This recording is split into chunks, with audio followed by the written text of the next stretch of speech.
Bismillah ar-Rahman ar-Rahim. Assalamu alaikum. Welcome back. It is exactly 9:39 a.m. We are now going to be talking with Professor and Director in the School of Government Studies, Northwest University, and that, of course, is you, Professor Kedibone Phago. We are looking at a serious issue. I think it's long overdue, a cabinet reshuffle. This should have happened a while ago, should it not? And what would the implications of this be? I'm kind of thinking, as I speak with you this morning, that government structures are very, very, very top heavy, and it's costing the country lots of taxpayers' money. Good morning. Welcome to the program. Thanks, Julie. Thank you so much also to your listeners. You are very correct. I agree that for the interest and the sake of the country, we should have had a cabinet reshuffle some time back. But I think you will agree that the previous conference, the president of the ANC, who is the president of the country, did not really come out with a commanding a good majority out of the 2017 elections. And I think that has actually weakened him in a way, and really so he did not have a lot of room to maneuver. And so post the elections as a president in December from Nasrec, we think now he should really be able to show what he is made of, and surely in the interest of the country. I think you will agree with me that we are in a position that our economy is not really performing very well. The problems at ESCOM, the youth unemployment that is just completely abnormal. So there are really a myriad of issues that we need to consider, and of course the president must pay attention to in changing his cabinet for the benefit of the country. Yes. I kind of wonder, Professor, if the president actually listens to us, the citizens of the country. Does he listen to us? Does he listen to people like yourselves, academics? Because you guys can analyze the situation and say, this is where we're at, this is how we see the situation, these are the issues that's going to fix the mess we're in. And I'm kind of wondering, is he going to be more decisive this time around? And if he doesn't make the right decisions, what do you think the outcome is going to look like for him? Is he going to get a lot of pressure from cabinet and possibly civil society as a whole? So you are very correct, but I think to be the president of a country such as South Africa, you are, irrespective of your background or a political party you are representing, it's quite a lot of pressure, and there are way too many expectations. But for what it is now as a country, I think our main interest is the economy, is ESCOM, and I think we all can rally behind those two major issues. There are many others, like the uniting the nation, like sports, but I think so far we have few issues that we think as the country we really need to pay attention to. So his politics and of course the politics of the ANC makes it very difficult to really pay attention to voices and reasonable voices that come from the various sectors of the society, like the academia, like the civil society, even the media. So we need to unite as well as a civil society, as academia, as NGOs, to craft an agenda that would really pressurize the president, because his challenge is to please the ANC at the same time pleasing the country. And that is going to be a very difficult task. So my question has always been, and always is, when the president, when the cabinet members, when parliamentarians are sworn in, they are sworn in using the constitution, and their allegiance is to the country. But we are always receiving the end of the bargain, because their loyalty says something else. And so if we don't rally and come together and unite as academia, as civil society, as the media, as churches, as mosques, we are going to continue to complain and not really come up with any working alternative for the country that can really move our country forward, in terms of the issues I've spoken to, the issues of electricity supply that is reliable, in terms of the economy, making sure that we get investments that we need, and that the economy itself is able to create employment.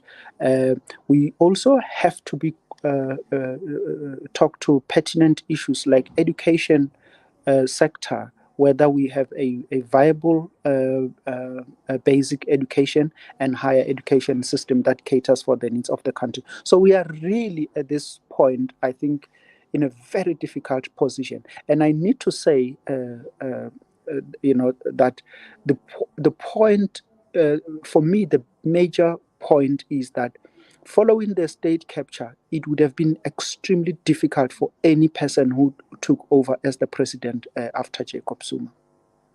Okay, I'm not sure that I share your sentiments, but be Yes, that that's as it may, you're absolutely correct when you say that the key situation that we find ourselves in South Africa, and the most important top of the list issue is Eskom has to be sorted out, because once Eskom is sorted out, people can get back their jobs, people can start reviving the economy, people can put food on the table, and then we can start looking at education and other such issues. My problem is, and I'm kind of wondering, is Ramaphosa just going to recycle ministers to avoid further divisions within the ANC and the tripartite alliance? Is it is it payback time? He's got to pay back the favors because they voted him in again. So again, he's putting party before country. And this is my fear. How do you read it? And in your analysis, whom do you believe? I know he's not going to do it. He's not going to hear you. But whom do you believe he should retain? And whom do you believe he should let go? They're not serving cabinet. They're not serving the country. Look, Julie, this is quite an important conversation, and of course, I agree with you. The task ahead for the president is, of course, Eskom, which should be uh, at the center of really building the economy and making sure that we move forward. So if we fix Eskom, and you can see from the reports that have been coming out that it will not take anything less than 2 years at least. Uh, so that tells us that for 2023, 2024, we are going to be faced with the issues of blackouts. This means, coming to your question, that we need members, people from the ANC who are going to form part of the cabinet, to understand the complex nature of building institutions. And so this is actually the hallmark of the notion of the state capture itself, is that it paralyzed institutions.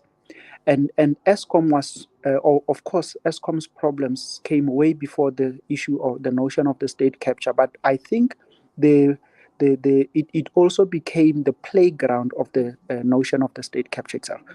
But what we are dealing with now, and unfortunately, because this is the game of politics, and we have come to realize as South Africans that our politics are very cheap. They do not necessarily take the interest of the country at heart.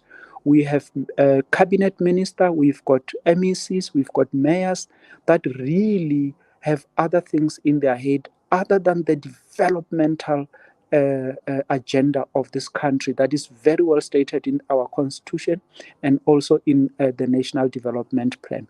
So I agree with you that the president is going to struggle to put his cabinet together, because by and large, you will remember, Julie, that he's being limited by the election of the NEC members. So those 80 people there, it's largely his base for appointment or deployment of people.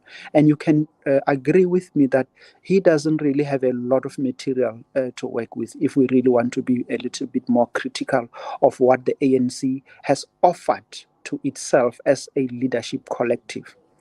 Be that as it may, I think there's still few people that we really think that he should be retaining.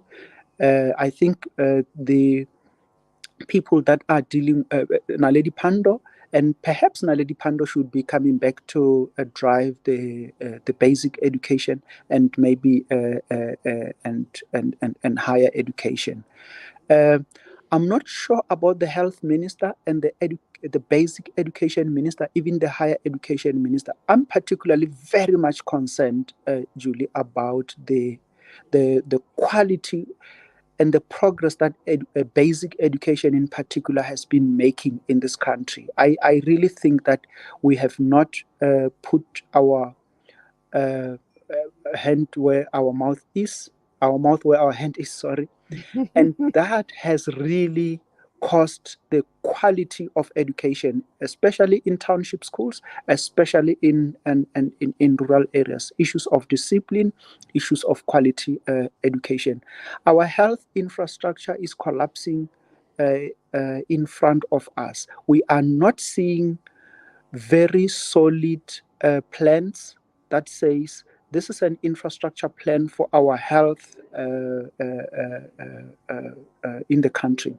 But I'm also concerned, much more, Julie, when you go and look at the security of this country, the police, the military, the state security agency. There was a high panel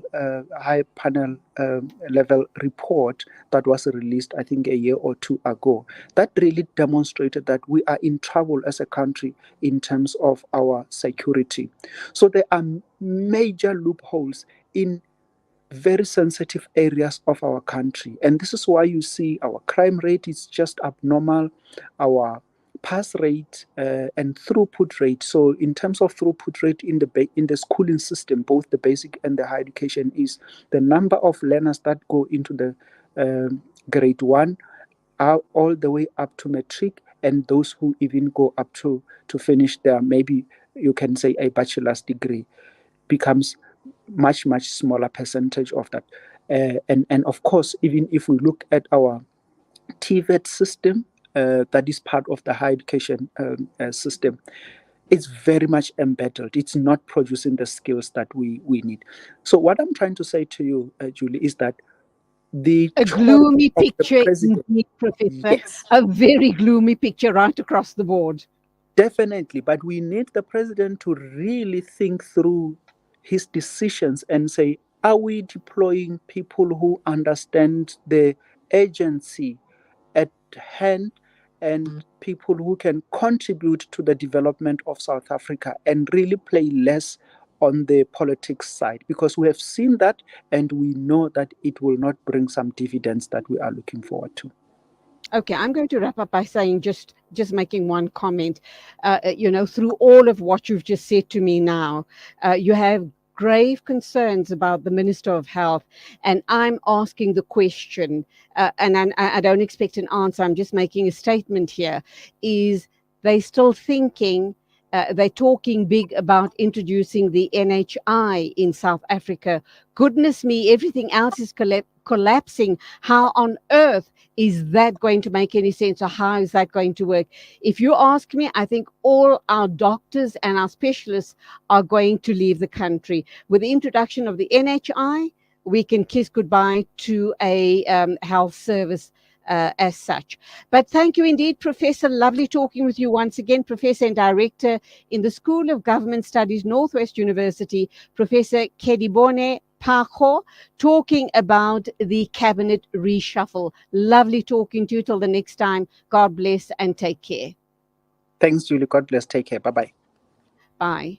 It is exactly 9:54 a.m. Standing by to talk with us is Dr. Salim Parker. And when I looked at this story, I kind of thought to myself, we're going to be talking to Dr. Salim Parker about tips for preventing heat-related illnesses or heat stroke. And I kind of thought, oh goodness me, why should we be talking about this? It's not a major issue, till I read that people can actually die of heat stroke and heat related illnesses. And that made me sit up and think. So, yes, it's an important discussion. We're going to have it in a minute or two. Please do stand by. It is 9:55 a.m.